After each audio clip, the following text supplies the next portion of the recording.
Il est 8h32 et vous êtes bien sur RMC et BFM TV. Bonjour Michel-Édouard Leclerc. Bonjour Apolline. Merci d'être dans ce studio pour répondre à mes questions et pour nous éclairer. Il y a plein de sujets dont je voudrais parler avec vous sur l'essence, sur l'emploi, sur le coca évidemment, sur les prix. Vous avez eu un mot, Michel-Édouard Leclerc, dans ce contexte où quand même on a l'impression que tout le monde est morose. Vous avez dit que vous étiez plutôt confiant pour 2025. Confiant sur quoi? Pourquoi? Oui, pas optimiste, mais confiant, parce que je trouve qu'à travers tout ce qui se passe dans le secteur où j'ai un observatoire, la distribution c'est un formidable observatoire des comportements de la société française, on voit que les consommateurs français, sans retrouver le moral vraiment, sont dans l'attentisme et pas du tout dans la morosité. Ils attendent des décisions, je vous dirais comment je vois sur quel secteur et tout ça, mais dans les magasins, même si ça se précipite pas, on sent aujourd'hui que les consommateurs sont là. L'année a fini, tout le monde disait que ce serait une mauvaise année, et finalement les entreprises qui étaient très actives commercialement finissent une belle année. Dans la séquence, il y a eu des belles foires au vin, une belle Black Friday, moi j'y croyais pas trop, mais ça marchait vachement bien. À Noël, beaucoup de jouets nouveaux et tout ça, donc ça veut dire qu'il y a un esprit festif qui a pas du tout été atteint. Alors là, on a une météo dégueulasse, c'est sûr que pour aller faire ses courses ou pour aller visiter des musées, pour se déplacer, mais par exemple, nous on a des agences de voyage. Je dis pas ça pour le rappeler, mais c'est simplement que c'est plein, par exemple, pour tous les sports d'hiver. Tout ce qui est tourisme pour d'ici le printemps et le début de l'été, c'est plein. L'INSEE, ce matin, explique que les Français et les consommateurs en particulier ont retrouvé quand même le moral et qu'ils ont même retrouvé le plaisir de dépenser, quand ils le peuvent, bien sûr. Ouais. Est-ce que ça, c'est ce que vous ressentez, par exemple, par rapport au voyage, comme vous dites? Non, plaisir, je dirais pas jusque-là. C'est plus, il y a de la consolation, il y a de la recherche d'en sortir. La vie politique, c'est stressant. Quand on zappe le soir sur les chaînes d'infos, il n'y a pas tellement d'infos, vous le savez bien, qui on font tente grimper, d'en trouver des bonnes nouvelles. Oui. Et donc, aujourd'hui, c'est plus des exutoires, une consommation exutoire. Et donc, depuis le Covid, on a retrouvé le sens de la famille. On va chez la grand-mère, on va chez le grand-père, on bricole.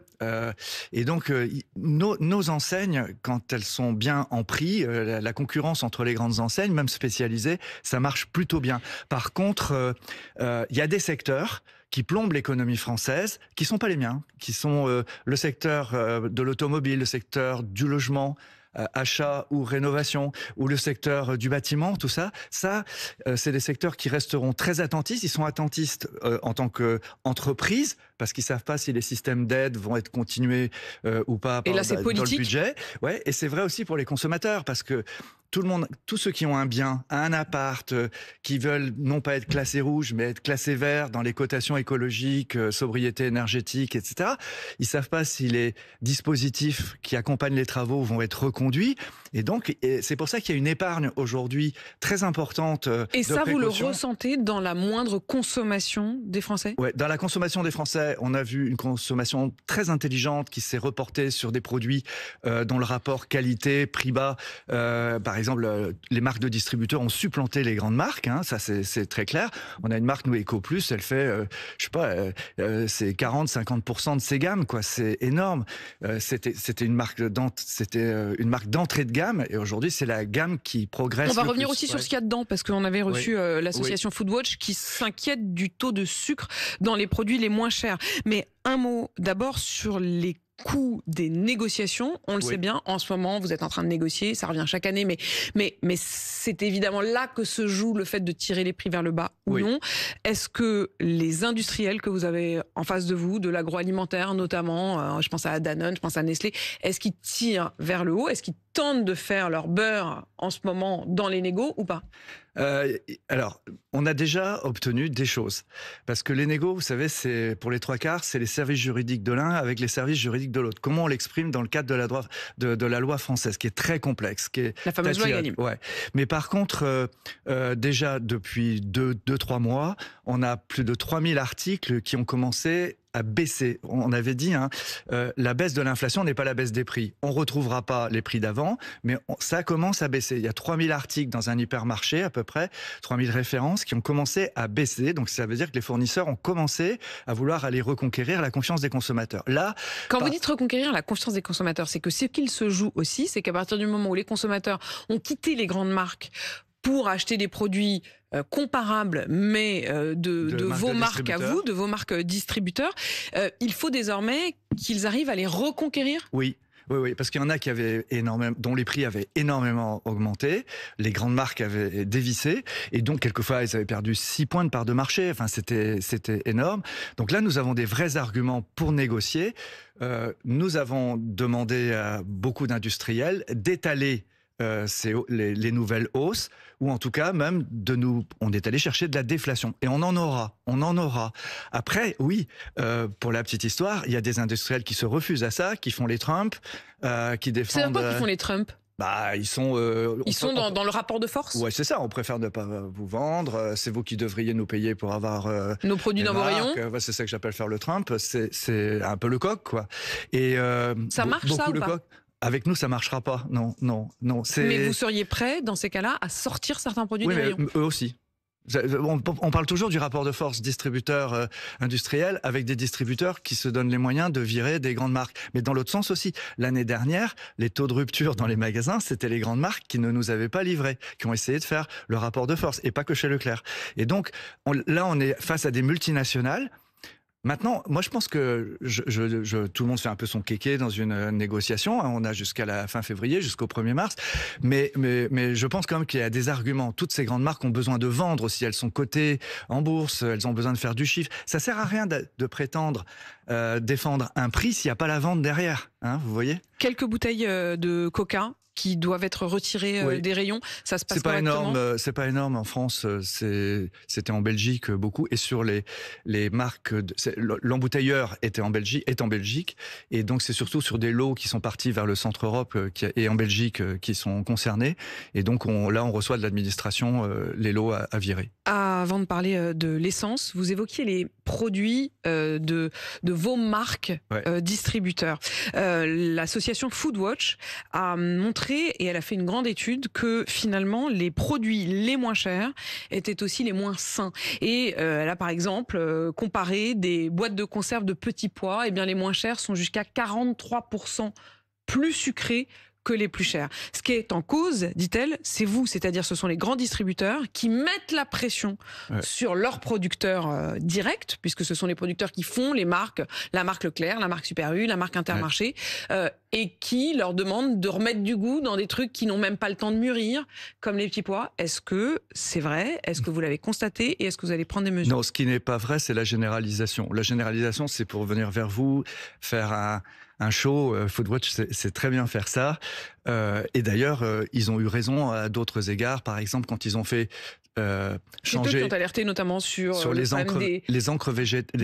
encres sur les packaging qui étaient transmis aux produits. C'est Foodwatch qui avait fait changer les emballages. Nestlé, sur la question. Donc j'ai pas de compte à régler. Je trouve que je soutiens heureusement qu'ils font des trucs comme ça. Là, dans le cadre des produits premier prix, c'est un peu une idée préconçue que le produit bon marché, c'est le produit le moins bon. Dans la réalité, nous, Leclerc, EcoPlus, on a le Nutri-Score. On a appliqué le Nutri-Score. Déjà, au niveau de l'intention, on a des produits qui sont classés de A à F, qui sont de vert à rouge. Et tous les produits, 3000, 4000 recettes de nos produits sont sans arrêt revisités pour qu'il y ait moins de sucre, pour qu'il y ait moins de sel, pour améliorer les recettes. Et le constat chez nous, par exemple, notre cola, alors je veux pas dénigrer l'autre, mais notre cola à marque de distributeur, c'est 5 morceaux de sucre en moins que le vrai Coca-Cola. D'accord? Donc, j'ai pas à rougir de ça. C'est la généralisation qui est pas juste. Michel-Édouard Leclerc, le prix de l'essence, ça cristallise toutes les tensions. Depuis la mi-janvier, le prix du gazole en station-service est repassé au-dessus de la barre des 1,70 € le litre. C'est une première depuis mi-juillet. Est-ce que ça va continuer à monter? Quelles sont les perspectives? Aujourd'hui, je vois ça plutôt stable. Là, j'étais à Aubernais, en Alsace.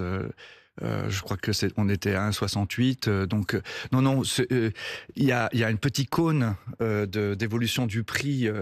Mais vous diriez que c'est plutôt Je trouve que le pétrole est stable, alors que, par exemple, avec ce qui se passe au Moyen-Orient, au Proche-Orient, on pouvait imaginer que ça flambe. Hein.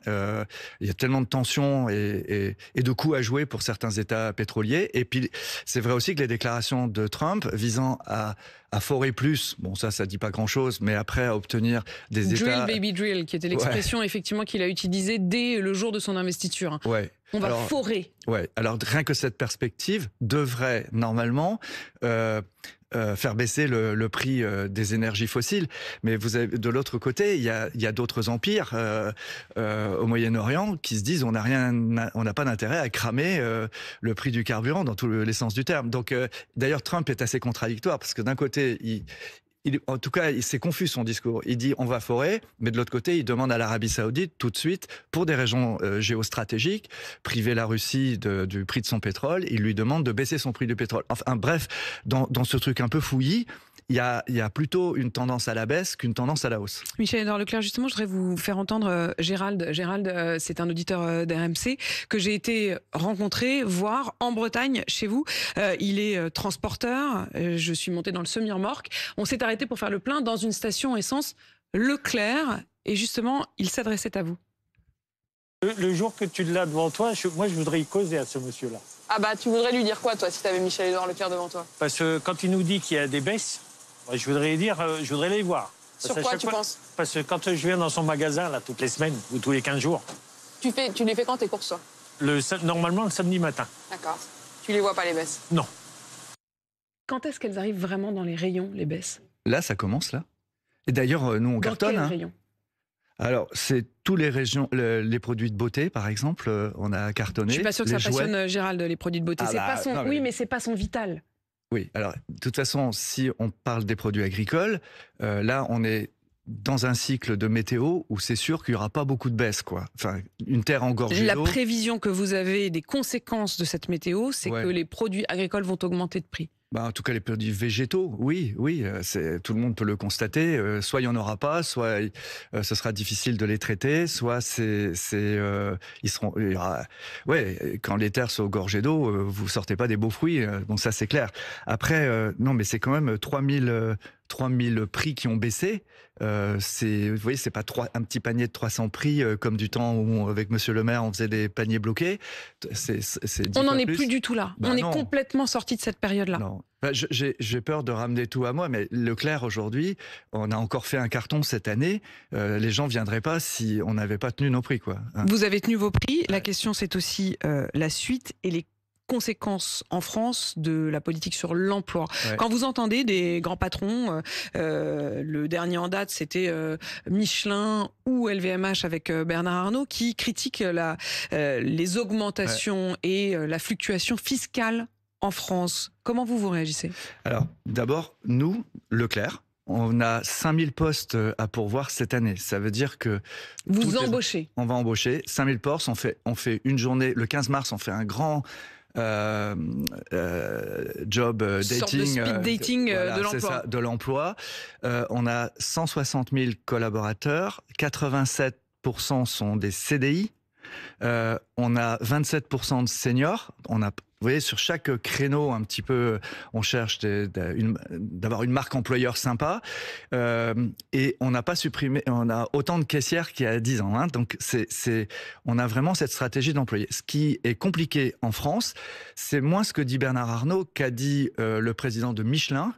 C'est-à-dire que sous le pied, on peut donner plus de salaire, tout le monde pourrait donner plus de salaire s'il y avait moins de cotisations et moins de charges. C'est pour ça que moi je suis un militant pour que on rapproche le salaire net du salaire brut, c'est-à-dire qu'on toutes ces cotisations payées par les entreprises et par les salariés soient transférées sur d'autres biens. Avec mon téléphone, là, ça remplace la caissière. On peut payer avec ça. Ça remplace la secrétaire ou le secrétaire. Ça remplace plein de fonctions. Mais ça veut dire quoi, ça? Ça veut dire que ça veut dire que ça paye pas de charges sociales. Ça a tué ou ça a remplacé des emplois. Et les seuls emplois qui restent payent des cotisations sociales et des salariés ou patronales. Et dans un univers de ressources qui se restreint. Vous seriez pour permettre de baisser en quelque sorte les cotisations sur les emplois humains et augmenter à l'inverse, des taxes sur des objets ou sur le numérique ou sur les téléphones. C'est pas la caissière qui devrait payer des cotisations sociales, pardon, c'est pas le caissier qui doit payer des cotisations sociales, c'est la caisse enregistreuse. C'est pas le guichetier de banque, c'est l'application, c'est le numérique. Il faut faire payer les cotisations à tous les biens qui concurrencent le travail. Et pour moi, c'est ça, c'est la fiscalisation des charges sociales. On a un modèle idéologique où seul le travail paye, est une sorte d'assurance vie pour les retraites, etc. Il faut sortir de ce modèle-là. De ce fait, les entreprises payant moins de charges sociales et les salariés augmenter les salaires. Michel-Édouard Leclerc, puisque vous parlez à l'instant de la question du nombre de caissières et de caissiers. Il faut relancer une politique d'enrichissement par le salaire. Enrichissement par le salaire. Est-ce que vous mettez en place des caisses automatiques? Est-ce que vous pensez que ça reste l'avenir? Ou est-ce qu'au contraire, comme on voit qu'il y a notamment une hausse des vols avec ce système-là, c'était la fausse bonne idée et ça va être abandonné? Non, les caisses automatiques, ça marche pour 10-12% des clients.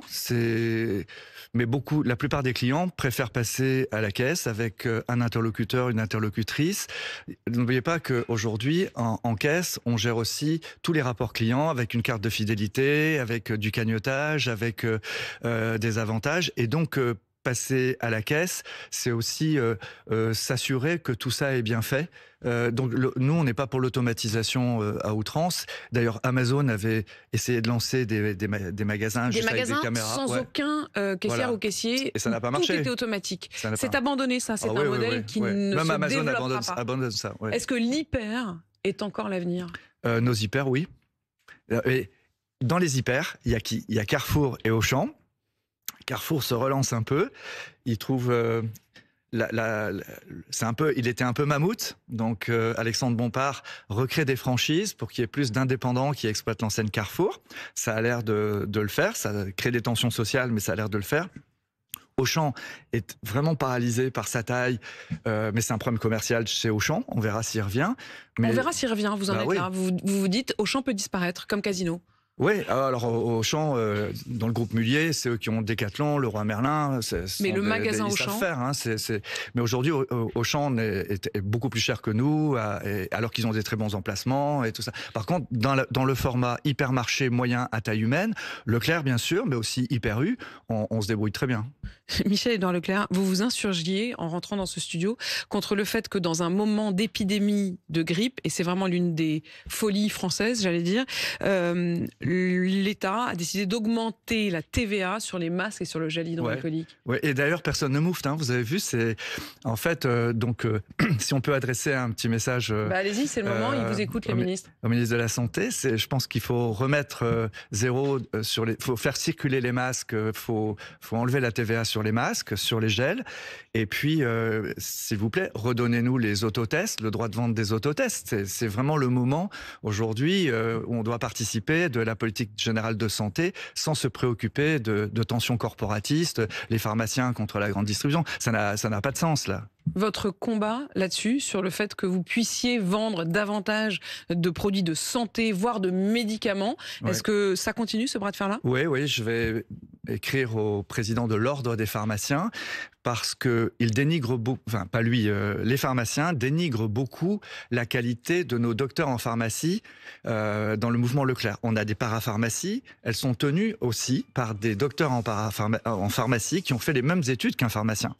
Et donc je voudrais, pour éviter ces clashs un peu Uber, VTC, vos pharmaciens Leclerc c'est des Uber, nous c'est des vrais G7. Non, moi je voudrais pour calmer le jeu, que l'Ordre des pharmaciens crée une section des pharmaciens de la grande distribution, comme il y a des pharmaciens de l'industrie, des pharmaciens de la recherche. Déontologiquement, l'Ordre des pharmaciens s'assurera que tout ça est carré et on ne pourra pas opposer ainsi une déontologie à une pratique commerciale. On peut vendre beaucoup moins cher des produits de parapharmacie, voire des médicaments demain, et on peut participer aussi avec notre rayonnement, notre implantation à couvrir l'ensemble des besoins de santé. Et c'est une question à ce moment-là de santé. Merci Michel-Édouard Leclerc, le patron donc des magasins Leclerc, d'être venu ce matin sur RMC et BFM TV. Il est 8h51.